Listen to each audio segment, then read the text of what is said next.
Prabuddha Bharat International Program of Reading the Constitution of India, Episode 32. In this episode, we cover Part 9A from Article 243X to 243ZZ. These 10 articles also, along with the articles that we covered in Episode 31, deal with the municipalities.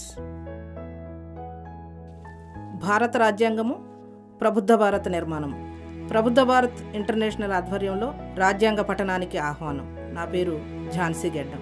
రాజ్యాంగ పఠనం 32వ episode. ఇందులో భారత రాజ్యాంగం 9A భాగంలోని అధికరణ 243X నుండి అధికరణ 243ZG వరకు చదువుకుందాం. ఈ అధికరణలు ఎపిసోడ్ 31లోని అధికరణలతో కలిపి దేశంలోని మున్సిపాలిటీలు అంటే నగరపాలక సంస్థలకు సంబంధించినవి. Article 243X. Powers to impose taxes by the municipalities and funds of the municipalities. The legislature of a state may, by law, subclause A, authorize a municipality to levy, collect and appropriate such taxes, duties, tolls and fees in accordance with such procedure and subject to such limits. Subclause B, assign to the municipalities such taxes, duties, tolls and fees levied and collected by the state government for such purposes and subject to such conditions and limits. Subclause C, provide for making such grants in aid to the municipalities from the consolidated fund of the state, and Subclause D, provide for constitution of such funds for crediting all monies received respectively by or on behalf of the municipalities and also for the withdrawal of such monies therefrom as may be specified in the law. అధికరణ 243X. మున్సిపాలిటీలచే పన్నుల విధింపు అధికారము, మున్సిపాలిటీల నిధులు. శాసనసభ చట్టం ద్వారా ఆ చట్టములో నిర్దిష్టపరచుదగు కార్య విధానమును అనుసరించి అందలి పరిమితులకు లోబడి పన్నులు, టోల్స్, సుంకములు, ఫీజులను విధించుటకు, వసూలు చేయుటకు, వినియోజనము చేయుటకు ఒక మున్సిపాలిటీకి అధికారం ఇవ్వవచ్చును. బి. రాష్ట్ర ప్రభుత్వంచే విధించబడి వసూలు చేయబడు పన్నులు, టోల్స్ మరియు ఫీజులను ఆ చట్టంలో నిర్దిష్టపరిచిన ప్రయోజనముల నిమిత్తం అట్టి నిబంధనలు మరియు పరిమితులకు లోబడి మున్సిపాలిటీకి కేటాయించవచ్చును. సి.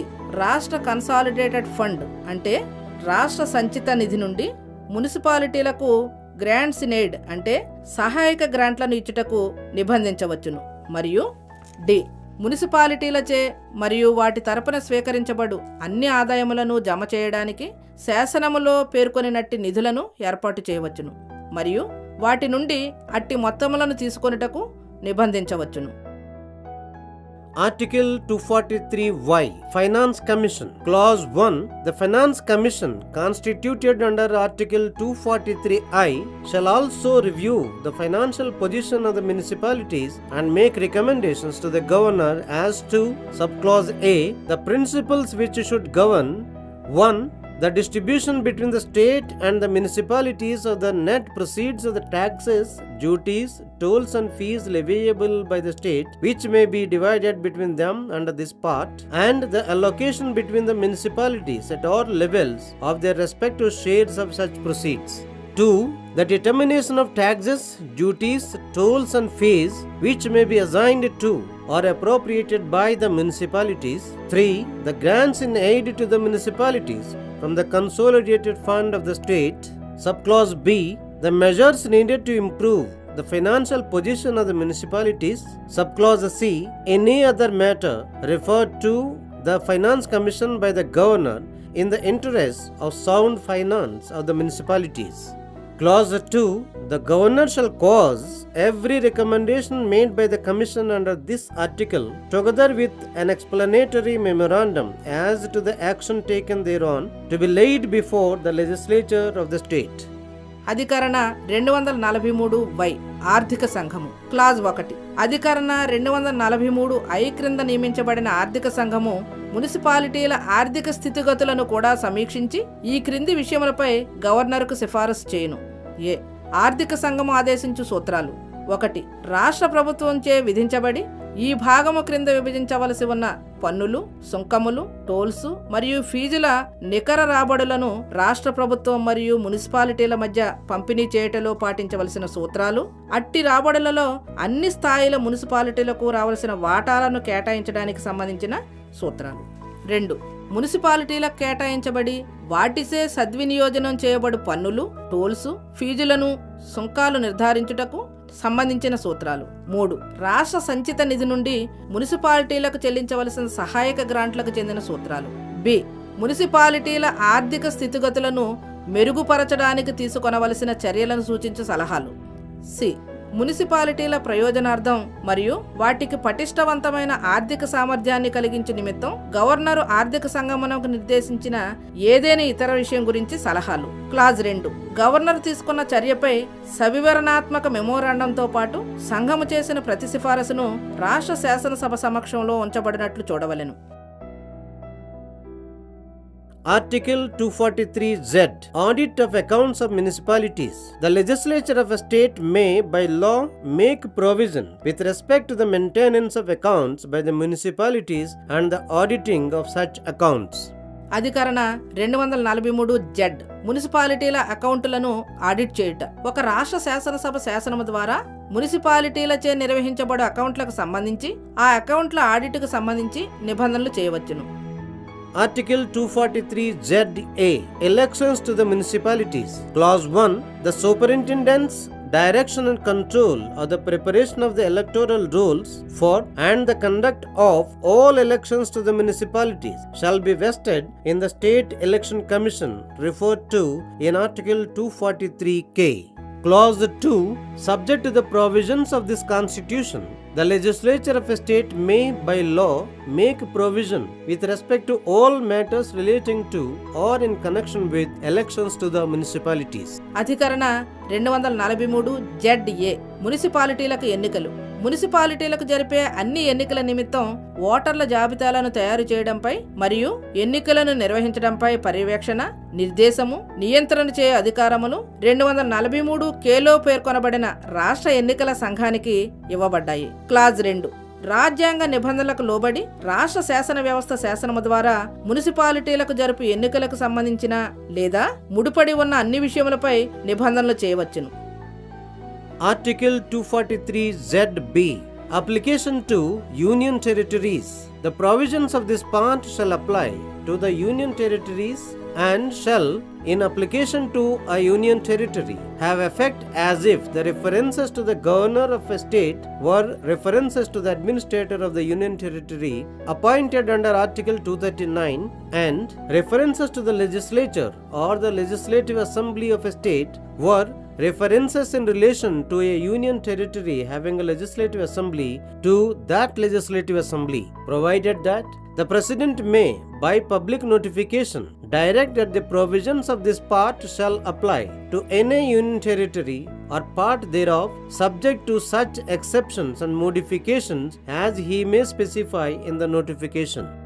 అధికరణ 243ZB యూనియన్ టెరిటరీ అంటే సంఘాధీన ప్రాంతములకు వర్తింపు. ఈ భాగంలోని నిబంధనలు యూనియన్ టెరిటరీలకు వర్తించును మరియు వీటిని యూనియన్ టెరిటరీలకు వర్తింపజేయనప్పుడు రాష్ట్ర గవర్నర్కు సంబంధించిన ప్రస్తావనలు అధికరణ 239 కింద యూనియన్ టెరిటరీలలో నియమించబడిన అడ్మినిస్ట్రేటర్కు చేసిన ప్రస్తావనలుగాను మరియు రాష్ట్ర శాసన వ్యవస్థ లేదా శాసనసభకు సంబంధించిన ప్రస్తావనలు శాసనసభ కలిగిన యూనియన్ టెరిటరీల విషయంలో ఆ శాసనసభకు చేసిన ప్రస్తావనలుగా భావించి అమలు చేయవలెను. అయితే దేశాధ్యక్షులు బహిరంగ ప్రకటన ద్వారా ఈ భాగములోని నిబంధనలు తాను ఆ ప్రకటనలో నిర్దిష్టపరచినట్టి మినహాయింపులు, మార్పులకు లోబడి ఏదేని సంఘాధీన ప్రాంతం లేదా దానిలోని ఏదేని భాగమునకు వర్తించునని ఆదేశించవచ్చును.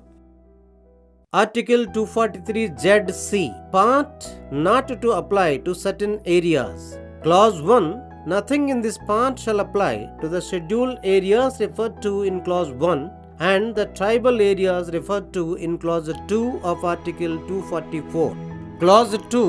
Nothing in this part shall be construed to affect the functions and powers of the Darjeeling Gorkha Hill Council, constituted under any law for the time being in force for the hill areas of the district of Darjeeling in the state of West Bengal. Clause 3.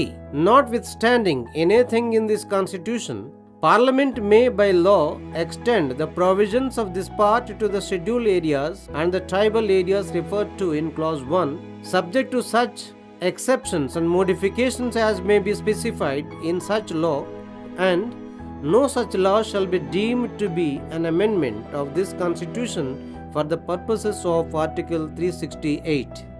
అధికరణ 243 ZC. ఈ భాగం కొన్ని ప్రాంతములకు వర్తించకుండుట. Clause 1. ఈ భాగంలో ఉన్నదేది అధికరణ 244 క్రింద నిబంధన 1లో పేర్కొనబడిన scheduled ప్రాంతములకు నిబంధన 2లో పేర్కొనబడిన ఆదివాసీ ప్రాంతములకు వర్తించదు. క్లాజ్ 2. ఈ భాగంలో ఉన్నదేది పశ్చిమ బెంగాలు రాష్ట్రంలోని డార్జిలింగ్ జిల్లాలోని పర్వత ప్రాంతాల్లో తత్కాలము కోసము అమలులో ఉన్న ఏదేని శాసనము క్రింద ఏర్పాటు చేయబడిన డార్జిలింగ్ గోర్ఖా హిల్ కౌన్సిల్ విధులకు అధికారములకు ఏ విధంగానూ భంగము కలిగించినదిగా భావించరాదు. క్లాజ్ 3. రాజ్యాంగంలో దేనితోనూ నిమిత్తం లేకుండా పార్లమెంటు శాసనము ద్వారా ఈ భాగంలోని నిబంధనలను అట్టి శాసనంలో పేర్కొనబడినట్టు మినహాయింపులు మార్పులకు లోబడి ఈ అధికరణలోని నిబంధన 1లో పేర్కొనబడిన షెడ్యూల్డ్ ప్రాంతములకు ఆదివాసీ ప్రాంతములకు విస్తరింపచేయవచ్చును. అట్టి ఏదేని శాసనమును 368వ అధికరణ ప్రయోజనం నిమిత్తం రాజ్యాంగ సవరణగా భావించరాదు. Article 243 ZD. Committee for District Planning. Clause 1. There shall be constituted in every state at the district level a district planning committee to consolidate the plans prepared by the panchayats and the municipalities in the district and to prepare a draft development plan for the district as a whole. Clause 2. The legislature of a state may by law make provision with respect to subclause A, the composition of the district planning committee, subclause B, the manner in which the seats in such committee shall be filled, provided that not less than 4/5 of the total number of members of such committee shall be elected by and from amongst the elected members of the panchayats at the district level and of the municipalities in the district in proportion to the ratio between the population of the rural areas and of the urban areas in the district. Subclause C. The functions relating to district planning which may be assigned to such committees. Subclause D. The manner in which the chairpersons of such committees shall be chosen. Clause 3. Every district planning committee shall, in preparing the draft development plan, subclause A, have regard to 1. Matters of common interest between the panchayats and the municipalities, including spatial planning, sharing of water and other physical and natural resources, the integrated development of infrastructure and environmental conservation. 2. The extent and type of available resources, whether financial or otherwise. Subclause B. Consult such institutions and organizations as the governor may by law specify. Clause 4. The chairperson of every district planning committee shall forward the development plan as recommended by such committee to the governor of the state. అధికరణ 243 ZD. జిల్లా ప్రణాళిక కోసం committee. Clause 1. ప్రతి రాష్ట్రంలోనూ జిల్లా స్థాయిలో ఆ జిల్లాలోని మున్సిపాలిటీలు పంచాయతీలు తయారు చేసిన ప్రణాళికలను కన్సాలిడేట్ చేసి అంటే సంచయించి జిల్లా మొత్తమునకు ఒకే ముసాయిదా అభివృద్ధి ప్రణాళికను రూపొందించడానికి జిల్లా ప్రణాళిక కమిటీలు ఏర్పాటు చేయబడవలెను. క్లాజ్ 2. ఒక రాష్ట్ర శాసన వ్యవస్థ శాసనము ద్వారా ఏ జిల్లా ప్రణాళిక సంఘాలను నిర్మాణము చేయు నిబంధనలు చేయవచ్చు. బి అట్టి ప్రణాళికా సంఘాలలో సభ్యులను భర్తీ చేయవలసిన పద్ధతికి సంబంధించి నిబంధనలు చేయవచ్చు. అయితే అట్టి సంఘాలలోని మొత్తం సభ్యుల సంఖ్యలో 4/5 తక్కువ కాకుండా సభ్యులను జిల్లా స్థాయిలో ఎన్నికైన పంచాయతీ సభ్యులు మున్సిపాలిటీ సభ్యుల నుండి ఆ జిల్లాలోని గ్రామీణ ప్రాంతాల జనాభా మరియు పట్టణ ప్రాంతాల జనాభాల మధ్య గల నిష్పత్తి ప్రకారం ఎన్నుకొనవలెను. సి అట్టి సంఘాలకు అప్పగించవలసిన జిల్లా ప్రణాళికా సంఘానికి చెందిన కర్తవ్యములు మరియు డి. అట్టి సంఘాల చైర్పర్సన్లను ఎంపిక చేసుకొనవలసిన తీరును నిబంధించవచ్చును. క్లాజ్ 3. ప్రతి జిల్లా ప్రణాళిక సంఘము ముసాయిదా అభివృద్ధి ప్రణాళికను తయారు చేయడంలో ఈ క్రింది అంశములను పరిగణలోనికి తీసుకొనవలెను. ఏ. 1. నీరు, ఇతర భౌతిక సహజ వనరుల పంపిణీ, సమగ్ర మౌలిక సదుపాయాల అభివృద్ధి, పరిసరాల పరిరక్షణతో సహా పంచాయతీలు, మున్సిపాలిటీల మధ్య ఉమ్మడి ప్రయోజనాలకు సంబంధించిన భూమి యొక్క వినియోగ ప్రణాళిక విషయములు. 2. లభ్యమయ్యే ఆర్థికపరమైన వనరుల విస్తృతి మరియు రకాలు. లేదా బి. గవర్నర్ ఉత్తర్వు ద్వారా నిర్దిష్టపరచినట్టి సంస్థలను వ్యవస్థలను సంప్రదించవలెను. క్లాజ్ 4. ప్రతి జిల్లా ప్రణాళికా సంఘం చైర్మను సదరు ప్రణాళికా సంఘం సిఫారసు చేసిన అభివృద్ధి ప్రణాళికను రాష్ట్ర ప్రభుత్వంకు పంపవలెను.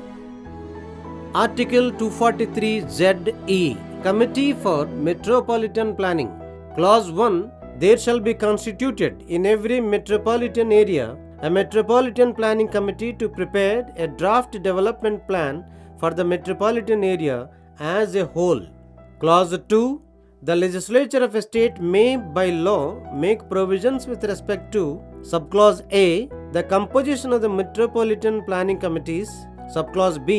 The manner in which the seats in such committees shall be filled, provided that not less than 2/3 of the members of such committee shall be elected by and from amongst the elected members of the municipalities and chairpersons of the panchayat in the metropolitan area in proportion to the ratio between the population of the municipalities and of the panchayats in that area. Subclause C.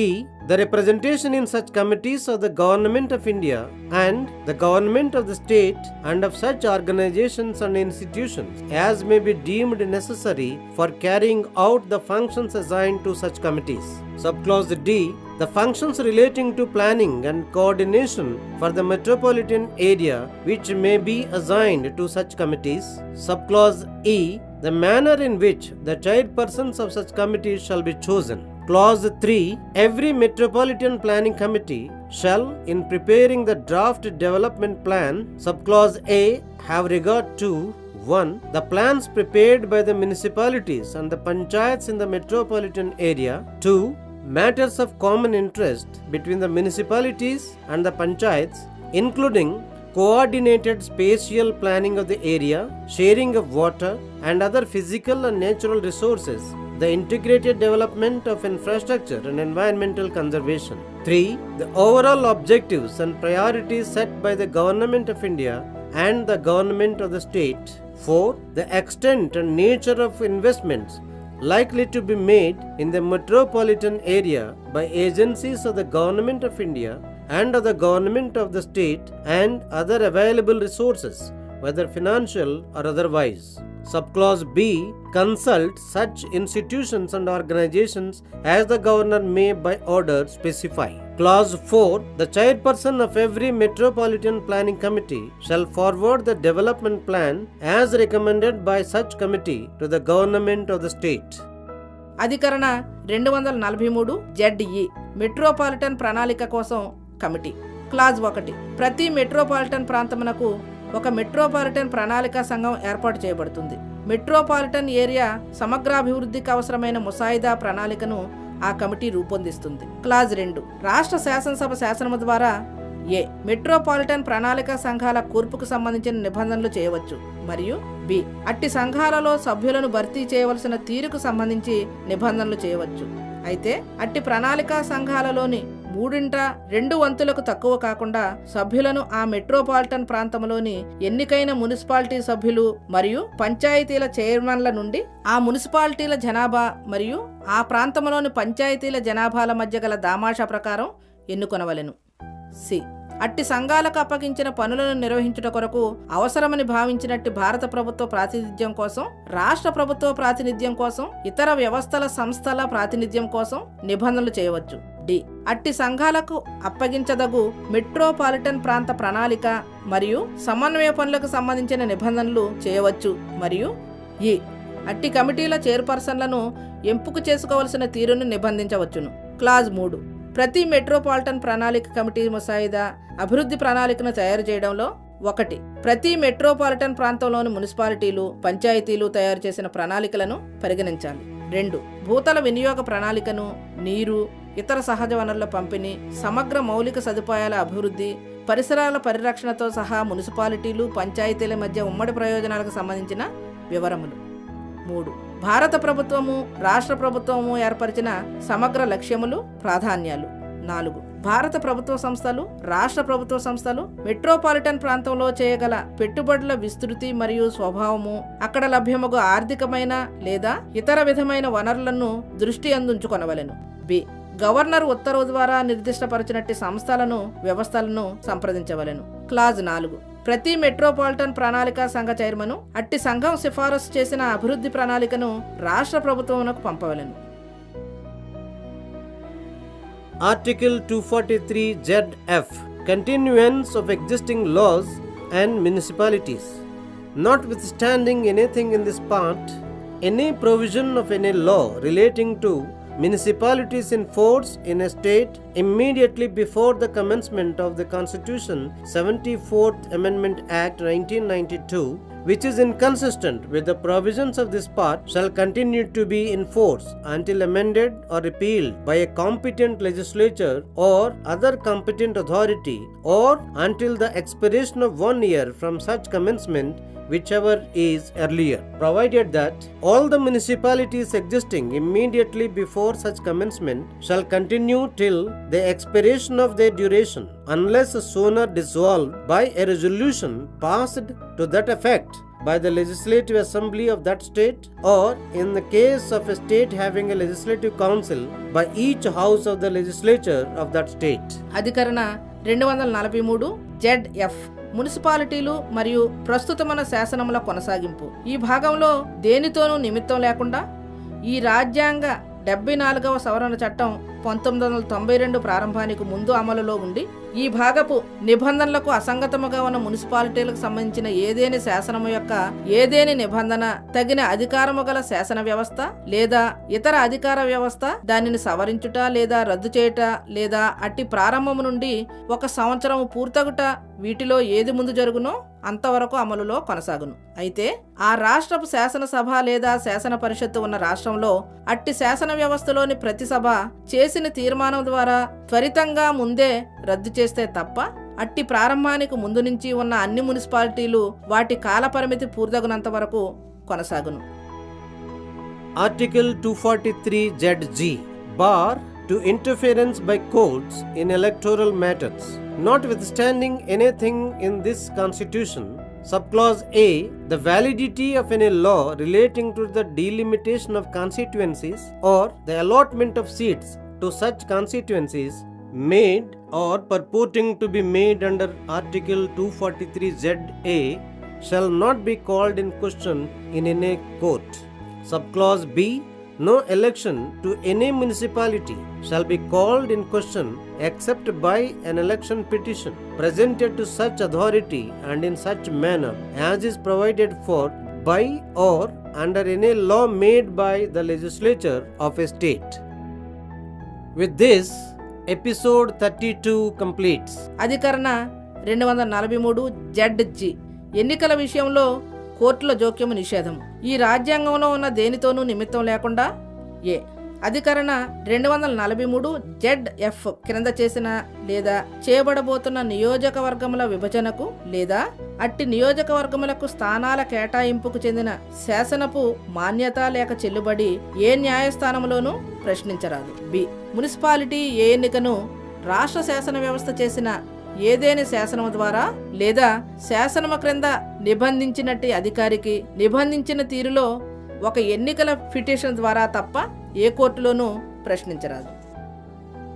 ఇంతటితో రాజ్యాంగ పఠనం 32వ episode సమాప్తం.